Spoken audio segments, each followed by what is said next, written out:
लगभग 4600 साल पहले मिस्र के राजा खुफू ने एक सपना देखा जो समय की सारी सीमाओं को तोड़ देने वाला था। उसने देखा कि जब उसका बॉडी मिट्टी में मिल जाएगा तब भी उसका नाम अमर रहेगा। अगले दिन उसने अपने सबसे भरोसेमंद व्यक्ति को बुलाया। उसका नाम था हेम्यूनो।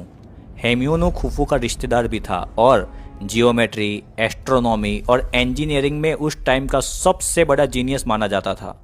खुफू ने कहा, हेम्यूनो, मुझे एक ऐसी इमारत चाहिए जिसे समय भी ना मिटा सके।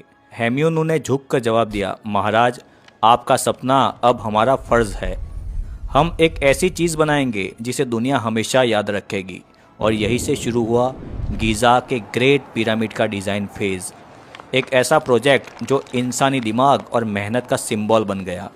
हेम्यूनो ने अपनी टीम के साथ पेपिरस स्क्रोल फैलाए और एक परफेक्ट पिरामिड का ब्लूप्रिंट बनाना शुरू कर दिया। उनका टारगेट सिर्फ एक बहुत बड़ी इमारत बनाना नहीं था, बल्कि एक डिवाइन जियोमेट्री का मेमोरियल खड़ा करना था। एक परफेक्ट स्क्वायर, हर साइड 440 इजिप्शियन क्यूबिक यानी लगभग 230.4 मीटर, हाइट 146.6 मीटर रखी गई। खुफू चाहता था कि पिरामिड का बेस बिल्कुल नॉर्थ, साउथ, ईस्ट, वेस्ट की दिशा में हो। इसके लिए एस्ट्रोनॉमर ने पोल स्टार की स्पीड को महीनों तक ऑब्जर्व किया। फिर उन्होंने दो लाइन के बीच से तारों की कंडीशन नापी और एक्सिस डिसाइड की। हेम्यूनो ने पिरामिड को बनाने के लिए 3 टाइप के पत्थरों को चुना। लोकल लाइमस्टोन, जो गीजा से ही मिलने वाले थे। दूसरे रेड ग्रेनाइट, जो असवान से आने वाले थे, वो गीजा से लगभग 800 किलोमीटर दूर था। तीसरे तूरा वाइट लाइमस्टोन।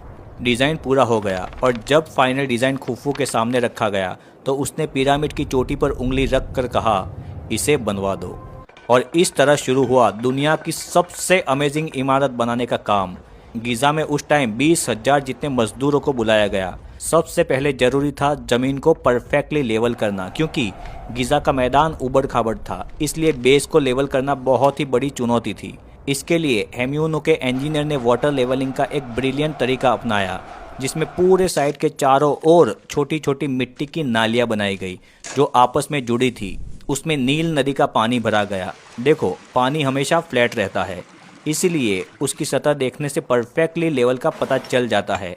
जहाँ ज़मीन ऊंची थी वहाँ कॉपर चिसेल्स और डोलरेट्स हैमर स्टोन से काटा गया और ज़मीन को नीची करके लेवल लाया गया।